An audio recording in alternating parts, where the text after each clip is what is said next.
Hi,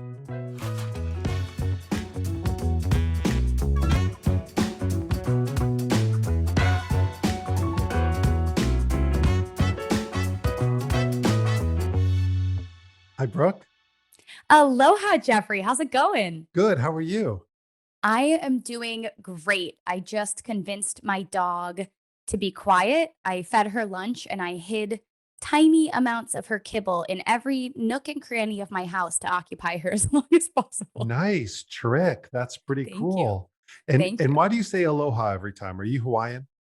I'm appropriating Hawaiian culture. I am not Hawaiian. I'm Got from it. Buffalo, New York. I'm from as far away from Hawaii as you could possibly, well, not possibly, but pretty far. Awesome. Awesome. Well, I'm excited to start our first podcast and jump right in. Um, Absolutely. Yeah. You want to so talk about some things? sure, let's do it. Let's do it. Let's start with cannabis news. Okay, cool. Awesome. Well, I'm super excited to talk to you about obviously, you are a master of statistics over here. So maybe you'll have some greater insights for us. But everyone in the industry is talking about Delta 8 THC. Mhm. We love Delta 8. It's the cousin cannabinoid to the more known Delta 9 THC. Right. And reasons it's trending. Now, I actually haven't tried it yet, but I've heard that it still gets you high, but it's less intoxicating than Delta 9. Mm. And the main reason people love it is because if you're in a state where cannabis is illegal, people are viewing Delta 8 as this sort of like legal loophole.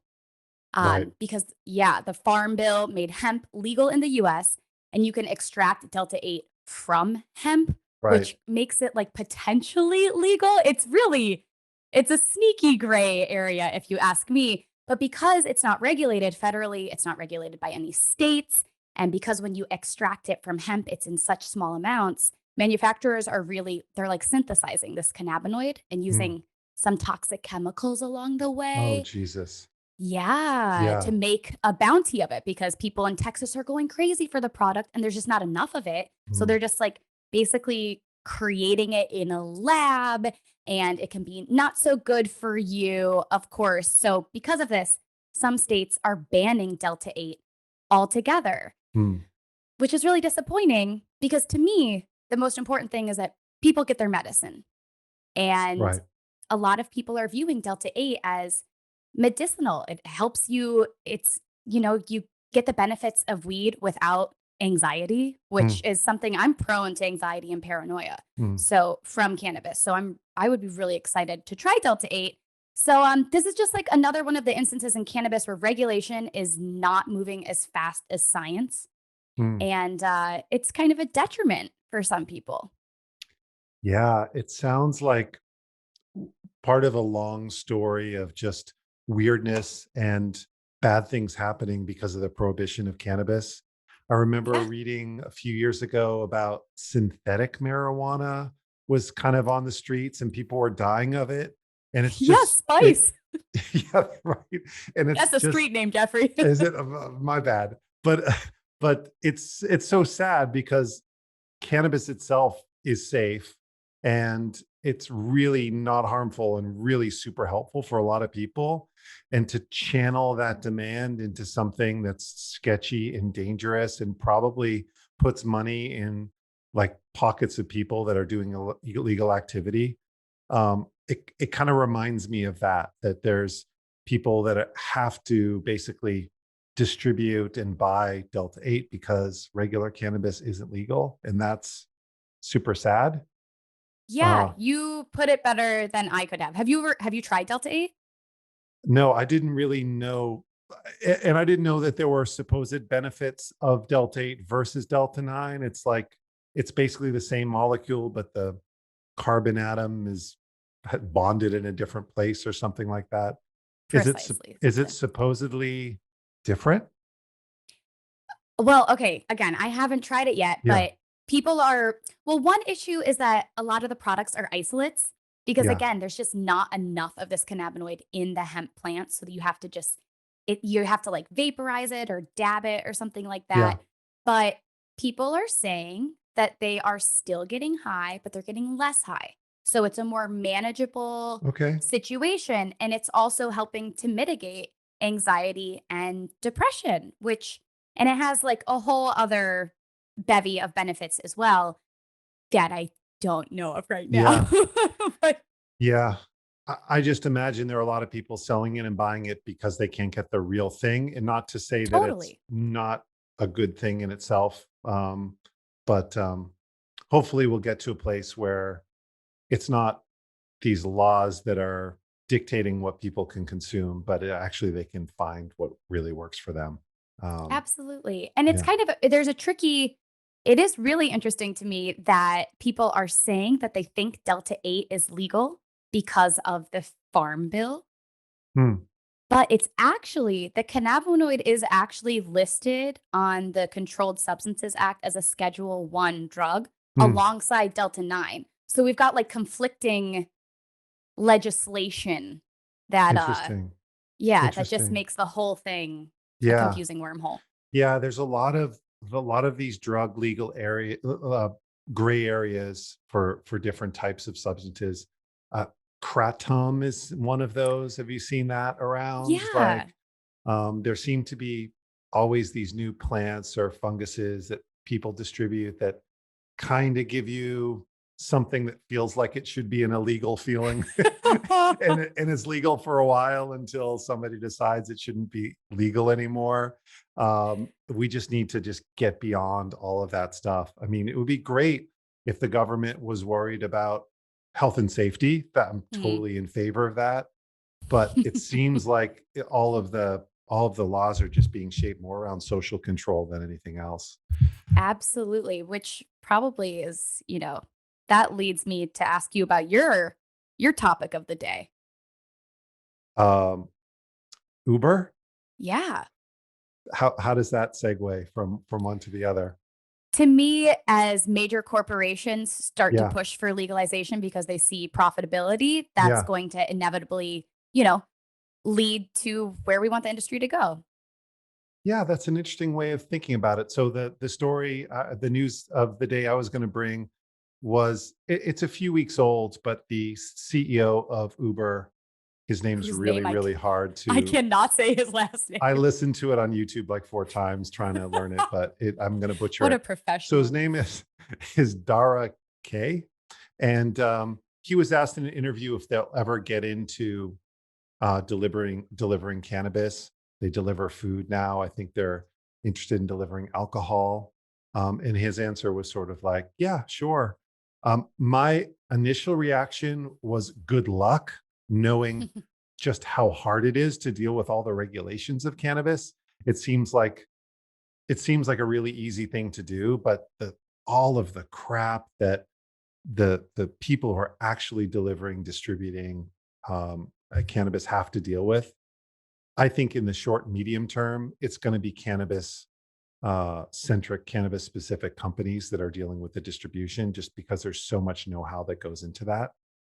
I guess though, longer term, I guess there's a world where the big companies, the big corporations come in with all their dollars and take over big parts of the cannabis world.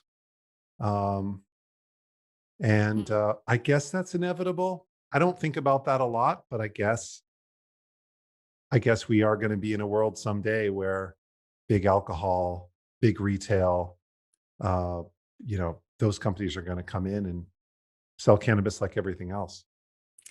Yeah, and conglomerates are just going to eat up the already existing cannabis companies. I mean, if Yeah, it's difficult for Uber to enter the game, they could just buy ease. They could right, just buy people who already have established licenses. And right. this story actually really made me think of, big corporations helping to move legalization forward. I don't know if you saw that Jeff Bezos Yes, just said yeah, Amazon is pro legalization. We support the MORE Act. We want to see cannabis accepted in the United States yeah. because Bezos, someone and his accounting team was like, by the way, Jeffrey, do you know that you could make about, an extra $3 billion a year if we sold weed on your website? And suddenly he Yeah. just, throws his gavel down and who knows, I who don't knows think what that's why will. he did it. I think the reason why he did it is because Amazon is, I think they're the largest employer in the US, if not, Walmart, but getting there. And they have this, they obviously are getting all this flack about the working conditions in their warehouses. They know they're going to Mhm. have to hire millions of people. And I think it's probably pretty hard to hire people that pass at a certain point, that pass a drug test for cannabis, because 20% of Americans use cannabis. And especially if you're going to do backbreaking labor all day long, you're going to need Mhm. cannabis at the end of the day. So I think it was a labor move for Amazon to basically, for their image, but also basically to open up to people that be like, oh, I can work for Amazon now and smoke weed. When I worked for Google, when I accepted their offer a long time ago, like 7, 8 years ago, they had a form that I had to sign that said, I've never been convicted for any felony or any crime except for cannabis. If it's cannabis, we don't want to know about it. I thought that was super cool and super progressive. For 7 or 8 years ago, for a company to be like, if it's cannabis, we're cool with that. So I Wow, think they saw the Amazon is sort of, trajectory. yeah, I think Amazon is sort of catching up to that, and catching up to the times. Well, okay, that's a beautiful perspective. And talking about the people that are working in the actual facilities, Yeah. people were like peeing in plastic bottles Yeah. because they couldn't get bathroom breaks. At least they're not Oh, yeah. testing that urine. That's Mm, actually, that's there you go. There's a good image. Have you ever had to take a employment drug test? Oh my goddess, no. As No. an actor, comedian, someone in the entertainment space, and now working in cannabis, no one's ever tested my pee, Mm, fortunately. mm. However, I have been arrested for a cannabis crime before. Thank Oh, you. That's a humble brag. Thank you, thank you. It's been erased from my record, but so it's been expunged? there we go. Yeah. Yeah, I'm one of the lucky ones, that's for sure. Interesting. Interesting. We'll get Well, into that story another time. excellent. We'll make that a topic of the day. Um, what about this article that you shared with me about weed and wine country? I thought that was a cool news story we could talk about. Yeah. So, I'm a wino. Not not really. I don't have any like t-shirts from TJ Maxx that say like, must contain wine. But I do love wine. I've never Okay. actually been to wine country, but I Okay. do have this image of like a little bit of snobbery, which is only made Mm, more real by this recent article I read mm, that there are vineyards in Napa Valley and Sonoma Valley that do not want cannabis grow operations in their communities right. at all. And there's a myriad of reasons. Now, I'm not a cultivator of grapes nor cannabis. However, the vineyards are saying that the smell of outdoor cannabis grows, large scale grows, could actually affect the visitors of their vineyards experience tasting and smelling the Yes. wine. Right. And then there's the fact of like the literal terpene particles Uh-huh. may drift from these outdoor grows from cannabis onto grapes and affect the grape Mm, crops. mhm. What I really think it is that there's there's such an industry built on like the optics in Napa Mm, Valley, the optics of mm, the wine country that they don't want riffraff. They're like the illusion of riffraff that's going to come with cannabis grows in their neighborhood. mm, And I think it's discriminatory. And mm. if one crop can really thrive in an area, then that's a good indicator that other crops could thrive. So I personally don't think it's right that there should be a monopoly of one industry over another just because it's already been there. If the roles were reversed, Yeah. and cannabis was already growing in Napa Valley and long existed, and then vineyards wanted to come in, and cannabis was like, "Oh no, this evil other plant. Oh, this toxic waste plant. They can't come into my area." That just doesn't make much sense to me. Okay. But I don't know, and it actually made me think of you posted something on LinkedIn about the fact that despite cannabis being legal in California, 70% of cities and towns do not actually allow for dispensaries. Right. And these are just some of the examples. Napa Valley does not allow, no way, no weed in this area. Mm. So, yeah, what do you think? Wow, that's pretty, that's some harsh judgment on those Napa people, Brooke. I know, I'm really angry, apparently. Yeah. Whatever. Yeah, I think you should get that TJ Maxx t-shirt. I think it would fit. Yeah, you know, I actually had a little bit more of a nuanced take on this, Mm. but it's yours was pretty harsh, so I think there could be a No, tell lot me, tell me. nuance relative to that. But there definitely was like a not in my backyard type of deal for there from that.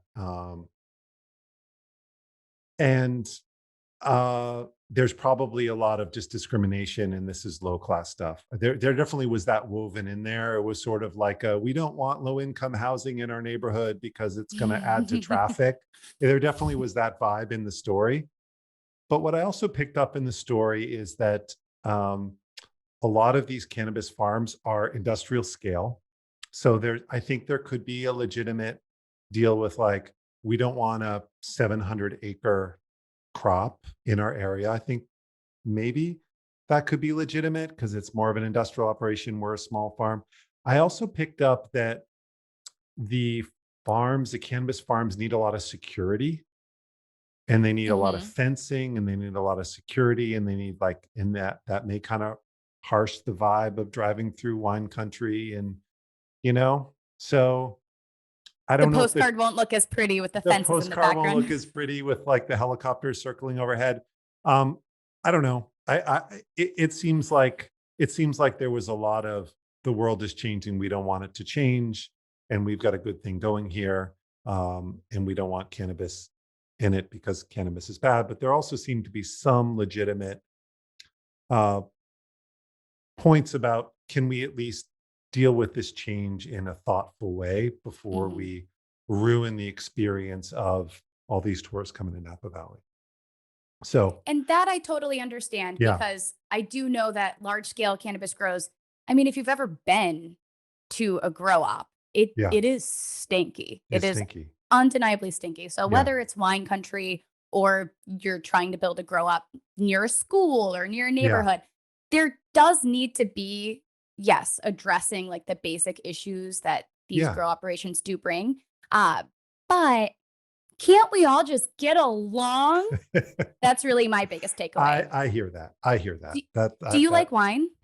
I do like wine. I don't spend a lot of money on it. I drink a lot of wine, but I'm much closer to the TJ Maxx, filler up, than somebody goes to Napa and spends a lot of money. If you had to choose weed for the rest of your life or wine, which would it be? Definitely weed. There Yeah. was a right answer there. Well, because I could also drink beer or whiskey, for me it's and yeah, and weed is so much better because it's just so much easier on your system. So I'm glad that weed helps me drink less wine. Um, Mm, but they're both in my life pretty yeah, they're healthily. both fun. All right, let's move Although red to wine doesn't make me cry. Or what? sorry, weed doesn't make me cry. Red wine makes me cry. Yeah, It makes you cry? it can make me emotional. Really? Yeah. It's my gateway to expression. Oh, that's nice. That's nice to have that. That would be good. I would like something to make me cry every once in a while. I think that's a nice thing to have. You've got Um, me now.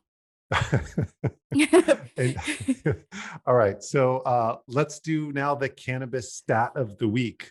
All Yeah. right, what is it? Wow. I'm talking to the Pistil Data I man know himself. I'm here to deliver a you're stat. going to be the stat person this week. So this one is about cannabis legalization and religion. Yeah. And so there was a poll conducted by Pew Research Center that showed, the numbers are always growing. 91% of Americans approve of federal cannabis legalization. Yes. But there is one demographic that remains stubbornly opposed. And we're going to get a little specific here. So, talking about religious people. In Napa. So, the worst of the worst.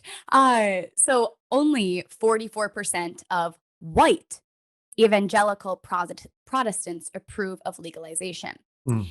And then we can break it down even more. white non-evangelical Protestants approve at a rate of 62%, Mm, and Black Protestants approve at a rate of 63%. So it's really okay. the white evangelical Protestants that are on the lowest totem Right. of cannabis approval. Mm, And then on the opposite side of that spectrum, atheists are all in. They're like, yo, if you only get this one life to live, smoke all the weed nice. you want. 88% of atheists polled support legalizing weed. Right. Um, and then another thing was that the more people attend church, Yeah. the less likely they are to agree with legal weed. And I'm guessing there's probably a sermon or two that might implement some negative reefer That's what you madness think it is? propaganda. Okay. All right. Yeah. That makes sense. And it was Pew, right, that did this study? So they Correct. were asking straight up about like it wasn't about spirituality, or it was probably very straight-laced, sort of like, religious, non-religious, atheist, Correct. because you think that people smoke weed and do drugs often get in touch with the spiritual side, but they may think of themselves as atheists. So let's just say that atheist means non-religious. There we So go. so you think that it's because the churches are telling them that weed is bad? Potentially, or that the people who adhere to these strict religious beliefs just Mm, happen to be of older generations that yeah. tend to be lagging in developing perspectives around Yeah. cannabis. Mm, Um, yeah, that's my takeaway. I mm. don't know many evangelical Protestants, so I can't ask one Right, right, right. myself. But Yeah. So you want to hear my half-baked theory on why this is true? yeah. Okay. So I think that there's a personality of a person that's a rule follower and people that are not rule followers. And Mm, people that are not rule followers are more likely to appreciate weed because weed is kind of against the rules still in most parts of the country. So if it's against the rules, then it should be bad. And so if you're a non-rule follower, you're more open to being like, it could be against the rules, but it's probably fine. And I think I think rule followers tend to be more religious because religion is about rules. So you're an that totally makes atheist, sense. you gave up on the rules, you think the rules are bullshit. You also think the rules about other things are bullshit. So you're more likely to support cannabis. Okay. I think you just started a new religion. There you go. No, no Cool. rules, no rules, no rules. I Signing don't up for like. your cult right now. Click Um, the link. please, absolutely not. No, thank you. I've got a company to run. I'm a little busy with the start a cult. Maybe, Okay. maybe, maybe later. Maybe So next year. that was a cool stat of the week. I like that. Atheists are more likely to support legalization of cannabis. That's right. That's That's awesome. right. All right. Now let's end with the cannabis controversy of the week. By the way, this is our Let's first get. podcast. I think it's going pretty well so far. Yeah, I would love to know. How's everyone feeling out there? You'll get back to us. Okay, great. Yeah, or like or comment or do something, whatever would you do to let us know that you're listening. So But let's get in one last fight let's get in one before last thing. I don't know where you come we down wrap it on up. this. So uh, I'm on LinkedIn a lot. There was a guy who I'm not judging at all his point of view, his perspective, but like I disagree with it, but I'm not judging him for having this perspective. Right on. He posted that he thinks that he and his company smoke weed together. They're a cannabis company, and that basically, if you don't smoke weed, you shouldn't work for a cannabis company. Mhm. And so the question is, do you need to be a cannabis consumer to work in the cannabis industry? That's the question. That's the controversy of the week. So I posted that I thought actually that was total bullshit, that you shouldn't have to be a cannabis consumer to work in the cannabis industry. And it got a lot of good controversy, which is kind of stirred up a bunch of people, which is great. Um, and so my perspective is, sure, if you're growing or you're doing product development or if you're in sales, sure, it totally makes sense that you need to understand the product. Um, And I know a lot of the passion and the culture of the industry comes out of passion for the plant. So Mm. 100% get that. Um, but I also think that as we grow as an industry, we have to really make sure we're not being discriminatory, that we have to have a big tent. And there's people that whose religion, as we just saw, don't believe in cannabis. So does that mean that we can't have people that are evangelical Christians be in the accounting department? There's people who, right? There's people that who's for whatever health reasons, maybe, there are people that smoked way too much weed for a while and they don't want to smoke any weed anymore. You know, that's a thing, Mhm. or for whatever reason, they have some sort of syndrome that they can't do any substances, whatever. And I think it's weird to like feel like we need to exclude them. And I actually go as far to say, and there are people that completely disagree with but I don't think we should be asking about cannabis usage in job interviews. Hmm. I think that that's you'd never do that in any other format. Like you'd never ask about that type of thing. And I think it's really tricky. So I'm just, I'm a stickler for like not being discriminatory. And I think that Mhm. we, you should be able to not smoke weed and be in the cannabis business. So I'm getting get off my soapbox now. Wow, you got a whole 6 inches shorter. I couldn't agree with you more. First of all, I Oh, think it's hysterical that in cannabis interviews, people are being asked, "Do you consume weed?" Whereas in other industries, they would ask, "Please, we're gonna drug test you. Do not smoke weed." But right. That's true. I And just as a point, that it's usually asked in code. It's not, do you smoke mm, weed? It's, what is your relationship with the plant? what's your favorite color?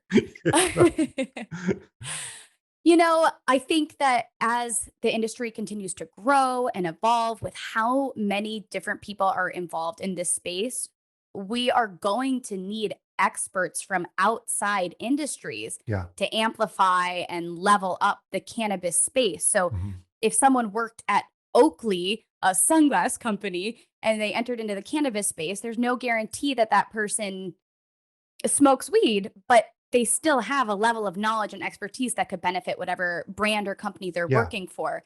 And yeah, I'm all about bodily autonomy. So Yeah. however anyone chooses to live their human life, I am not here to rag on it. Yeah. All that I would ask is there's a difference between not being a cannabis consumer and being opposed Right. to cannabis or seeing an issue with it or Sure. looking down on it. But if you're Yeah. a scientist and you've created a pharmaceutical antidepressant, is that scientist required to try it out on themselves? Right. Just because you're involved doesn't mean you need to be a consumer. But that being said, there's Okay. so many different components, there's so many different products in the cannabis space. If you don't smoke weed, how about a CBD balm for your sore Right. shoulder or Your something like bath that? bomb. Yeah, that's true. That's true. That's a good point. And I get the thing, like somebody on LinkedIn was like, yeah, if you're against cannabis, how can you work? But you're not going to be applying for a job in the cannabis industry and be against cannabis. You know what I mean? Like, I don't think that's a real thing. So I'm glad we agree on that. Yeah, I'm Not glad we're everybody feels not that gonna way. fist fight. And I think that, like, what did you say? Bodily autonomy? Yeah. I like that. I like that. That's a really nice phrase. And I think that that's kind of the vibe of the cannabis industry. The vibe shouldn't be, you have to smoke weed, although I'm not saying anybody really like pushes that as an agenda. But I think the better vibe is, people should have safe and legal access to cannabis, and people should be able to be Mm, free to treat themselves in the way that they need to treat themselves. And, mhm. we all can't put ourselves in each other's shoes all the time. Inclusivity is key. Nice, nice. All right. Well, um, I guess I'll see you in a couple of weeks for the next podcast. Brooke, it was wonderful to talk to you. Yeah, can't wait to see what happens in weed till then. Now I gotta go check on my barking dog. Okay. And I got to answer my phone. See you All later. right, Bye bye. bye.